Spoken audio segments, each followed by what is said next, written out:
Welcome back to End is the Future, a podcast that brings together great minds to address the opportunities and challenges of making businesses both sustainable and profitable. I am Ilham Kadri, and I'm delighted to be your host today. If you are as passionate about sustainable business as I am, let's explore how End is the Future together. Today, I am thrilled to welcome Stoffel Vandoorne, a champion driver for the DS Penske Formula E team. For anyone in the audience who doesn't know, Formula E is the championship for electrical cars. This is probably the cleanest sport out there. So it actually has a certified net zero carbon footprint. We are incredibly proud at Syensco to partner with DS Penske and to provide lightweight material for their cars to enable greater speed, greater agility. Stoffel, thank you so much for being here with us. Thanks for having me. So I always love, Stoffel, to start the conversation with, in fact, what motivates people. I know you grew up next door. I'm sitting here in Brussels, in the heart of Brussels. You grew up in West Flanders, right here in this beautiful country of Belgium. Where did your competitive spirit come from? Did something particularly inspire you as a child? Yeah, so obviously my whole childhood, I grew up in Belgium. I'm currently not living there anymore, but obviously I have my roots there, my family, my friends. So it will always be very close to my heart, and I always enjoy going back there. But yeah, starting from the beginning, I think I was always passionate about sport. When I was young, like 4 or 5 years old, I didn't quite figure out yet which sport I was gonna like and be the best at, let's say. But I think, quite quickly I found out that racing was my passion. It was the only thing that I was dreaming about. I was so obsessed about, let's say, that I wanted to do it all the time. So that's kind of how I started. My he's an architect, and he designed a go-kart track near Kortrijk in Belgium, which is where I was born as well. And when he was going there for his job, I was just going with him. And obviously he was very good friends with the owner of the go-kart track. So he just let me drive some laps whilst my dad was doing his business. And that's kind of how I got the bug. I enjoyed it. I loved the thrill of driving fast, of the speed, and ultimately I loved the competition as well. And I didn't really find that in all the other different sports that I was playing at the time when I was younger. I just didn't have that same passion. So quite quickly I realized that racing was the one for me. Yeah, that's cool. So that owner should be really proud today that he lets you drive every time the young Stoffel rides in his karts, right? So that's great. And I had the fantastic opportunity, Stoffel, to see you race in the Misano E-Prix, and it was such a pleasure to do the pit line walk and look at you guys close by coming in. And I can't even imagine what it must be like going at those speeds. It must take so much discipline, training, resilience.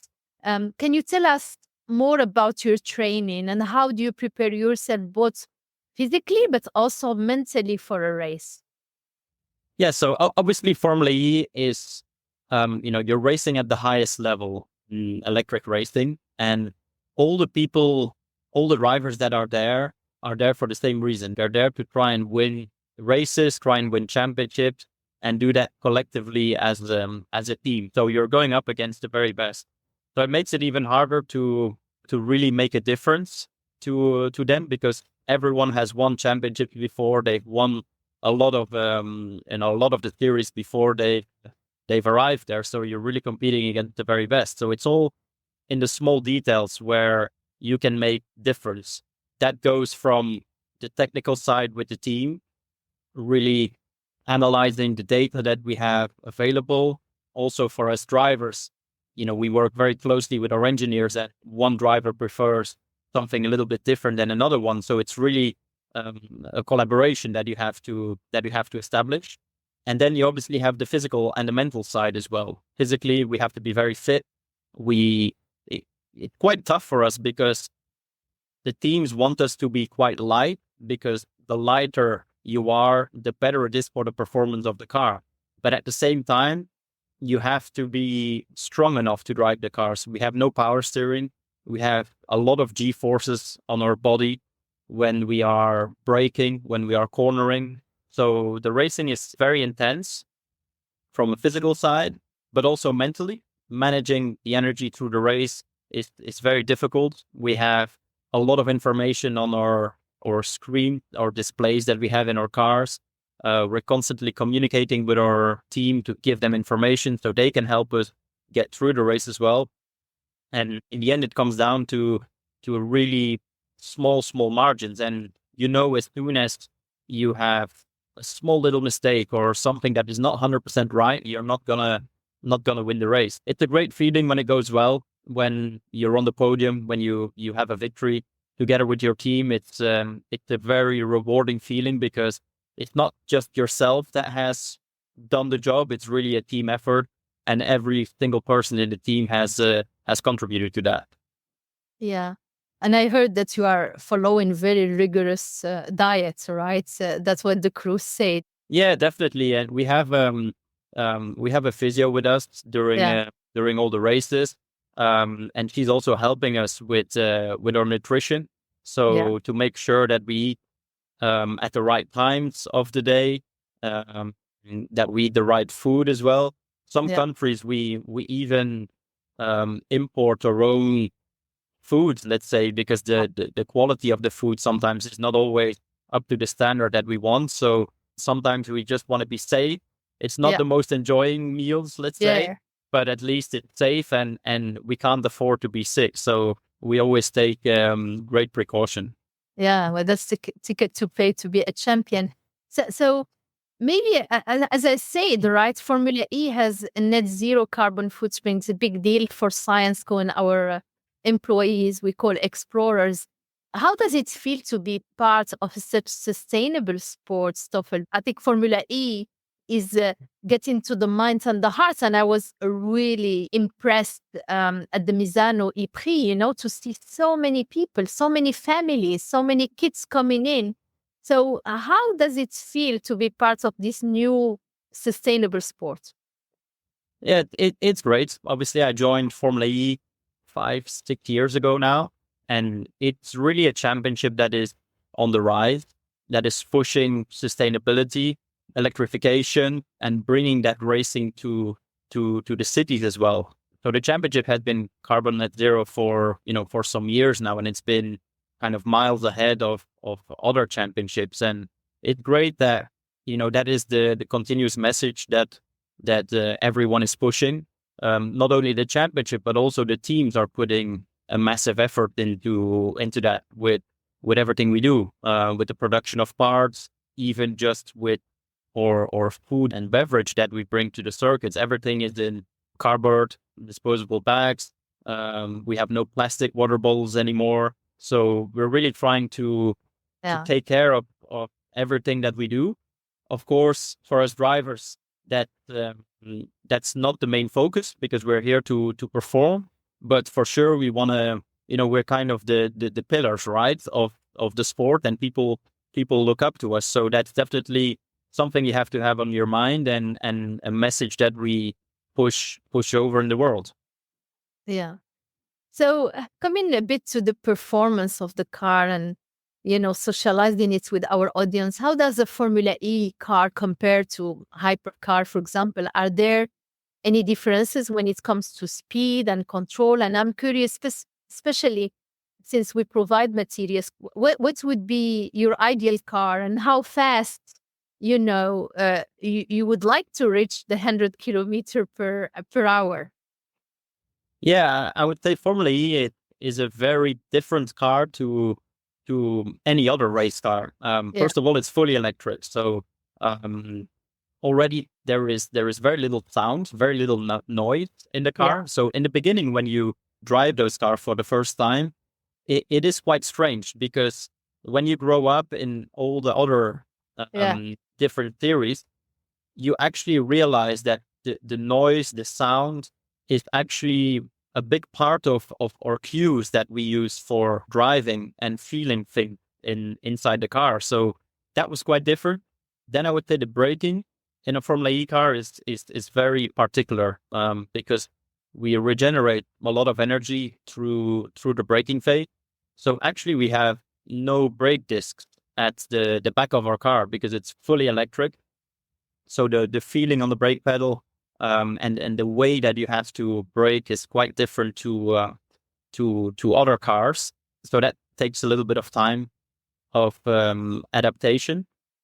And then you have the tires as well, which are a big topic in Formula E because we have tires that are both good for dry and rain conditions. So we don't have to change them. They work in all the conditions, but they're also very difficult to manage to get them in the right temperature window and stuff like that. So, the cars are continuously evolving. Next year, they're going to be even faster. We're going to have four-wheel drive, which means that the Wow. acceleration is going to be super, super impressive. I think faster than Formula One cars, probably. Wow. Maybe not quite the top speed and the cornering speed, but it's a different concept of car. We have less freedom on the aerodynamics. So they go a little bit slower in the corners, but the acceleration will be very, very impressive. Wow. How fast can you reach the 100 km/h in the near future? I think it's going to be like around 2 seconds, I would say. Yeah. Wow. I read it recently. There was someone who broke a record below seconds, but I cannot remember just now who was that. Now, I really like something that you say to the younger driver, and you are a young champion, and you tell them, enjoy the journey. And this is, we have something in common. I'm a big believer in that because so often the journey is more important than the destination. And if your journey is fabulous, enriching, learning experience, there will be more than one, destination and great. You may have choices, right, in your destinations. Can you tell us a little bit more about your own journey in your racing career, including those sobering moments, tough moments? Can a champion be vulnerable? And what took you here, right, to this? Yeah, exactly. I think anyone or any athlete's career, it's not just about the success. It's a lot about the difficult moments and how you really deal with them. Because when you look at success, there's very few moments of those. And okay, some people have more success than other ones, but in racing, usually you lose more than you win, let's say. So you really got to enjoy the moments and the times when everything aligns well and when you have those opportunities to win and to fight for championships, because unfortunately they're not there every year. It depends on so many things. You got to be at the right place at the right time and have the right package available. But it's really how you deal with those tough times, and I think that's something that has made me stronger as well as an athlete. How you deal with those moments, always continue to be motivated, to push your team, to push the people around you, because ultimately things always come around, and you have to be ready for when the times are there. I think through my career, I've had some very good times. I won a lot of championships when I was in the junior ranks, but then I also had some very difficult moments, especially in Formula One when I was there in 2017, 18. Yeah. I wasn't at the right place at the right time. It was kind of you're dreaming all your life to get to Formula One, and then it didn't turn out the way that you like it to have. And that's sometimes a little bit hard to accept, but I feel like today I'm much stronger because of that, because I've learned how to deal with with setbacks, when things are not going right. And I make sure I always turn up motivated now and full of energy before the races. Well, thank you, Stoffel, for sharing this. You are a strong champion because you can also reflect on those setbacks and sobering moment, like in any journey. I mean, as a business leader, as a leader, as a professional, we all face those setbacks, and that's what's make us stronger. And that's exactly what you are saying. So in racing, you fail more than you win. Well, let's take a minute to talk about some of the big highlights of your career. You've won several titles. You mentioned those when you were really young, but including the 2022 Formula E World Championship. How did that feel then? Yeah, I would say the Formula E Championship probably ranked as one of my my top ones, because it's a world championship, and the championships that I won before were in the junior series, and they were obviously very important for my career and to succeed as a professional racing driver. But once you get to the top, it's even harder to win, because all the people that are there have have won, and they're all champions. So to win the Formula E Championship was definitely one of the best achievements. It was a very tough fight, tough battle for the whole season. The year just went very well. We didn't really have any bad moments. The focus that you have when you're in a championship fight is really something special, and it really pushes you to other limits, let's say. So when you find yourself in that position, it's a great feeling, and obviously winning the championship was a huge achievement for us. Yeah, it's amazing. And I think what you said is also important is the whole team, is teamwork. And when you go to the race, and I had the chance not only to visit your team and even get into this twin car in Paris, right? I mean, it's crazy how closed, environment it is, and how much you need to be fit, right? To get into the car and then do the journey, the racing into such closed environment. So physically, mentally is really challenging. So now moving to businesses, and obviously we have a lot of listeners, business listeners. I always say that businesses can learn a lot from champions like you. And at Science Co is a demerger from Solvay. We just created and we launched two companies after 160 years of existence here in Belgium. At Science Co, our purpose is to be explorers who push the boundaries of science and create breakthroughs that advance humanity. So one of the breakthrough can be solid state batteries, smaller, lighter, more energy density to allow you to drive, faster and longer.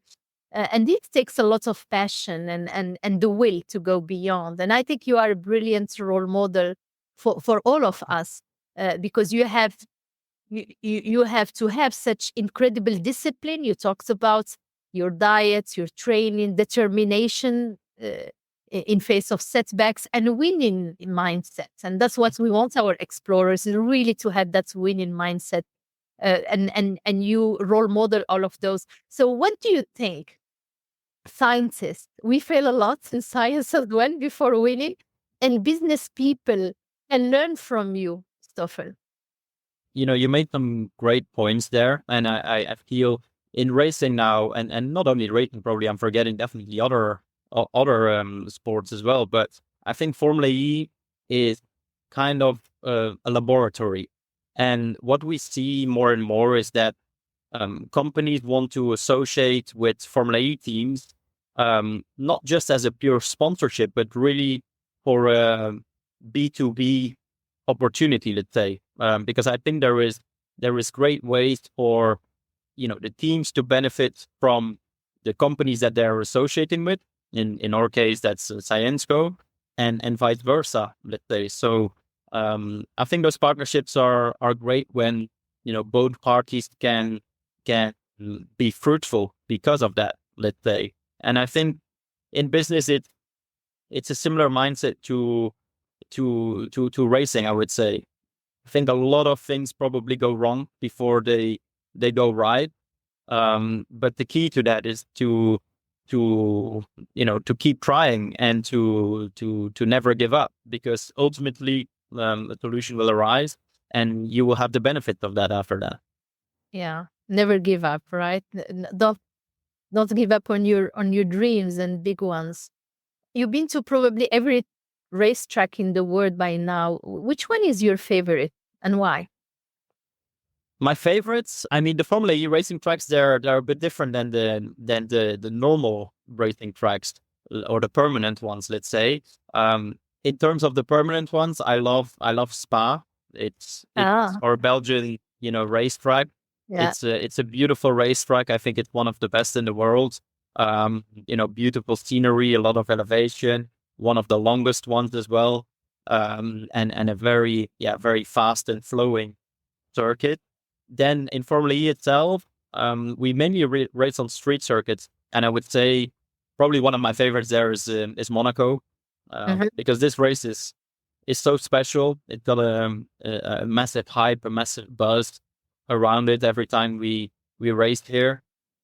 And I'm living here now as well in Monaco, so it's a very unique feeling when you wake up in the morning on race day that the streets are closed. That the streets that you normally drive on your scooter or with your car, and you just got them to yourself to go and race on. So that's a pretty unique feeling. It's very special, yeah. So I cannot wait to come and see you in Spa and Monaco next time. What is your next goal? I mean, I know you enjoy the journey. Do you dream big? Do you have next dreams? Do you see yourself in 10, 20 years, or is it only about the journey? I think you have to have a little bit of both, to be honest. I think you need to have short-term goals and long-term goals, to try and make your paths, let's say. I think in the short term, my goal is definitely to try and win another Formula E championship. That's where a lot of my energy goes towards, to try and get a second championship in Formula E. Then I'm also racing in endurance racing, and I Uh-huh. literally just got back from the 24 hours of Le Mans, and Wow. I would say that's also one of the races that I would really love to win in the future at some point. The thing is, it's always very hard to know exactly where the journey will lead you, and you have to live a little bit in the moment. But it's still important to kind of try and have your perfect path in front of you. Yeah, I didn't know about 24-hour Le Mans, les 24 heures du Mans. I did it 2 years ago. You can imagine, I like cars and racing. So, and it's another atmosphere, completely different from the Formula type of race. And I can understand the vibe is so beautiful. So I'm curious now, and as we are curious in this podcast. What do you like to do outside of racing? And often in the business life, people ask me or ask us, do we have a balance between our private and professional life? So do you have one? And what does it mean, that's balance? And what are you doing when you are not racing? Yeah, I mean, at the moment, I would say this year and last year they have been pretty busy, and I've not Yeah, really had a lot of time at home. Sometimes, when I have a few days, I just like to do nothing actually, because it's good yeah, to switch off from all the racing, because that you can't have it 24/7 on your mind. But things I like to do outside of racing, I'm quite active with investing and looking at company, trying to understand what they are doing. An athlete's career only lasts for a couple of years, and you don't necessarily know when exactly that's gonna stop. So I think it's always very important to prepare the future as well, and try to make sure that you can retire in a happy place. So I think I've always been pretty business minded. Try to look for companies that I like personally, and that I believe in in their business model. So yeah, that's definitely taking up some time as well when I have some free time. Yeah. Well, I mean, I hope don't scare us. You're not retiring anytime soon, right?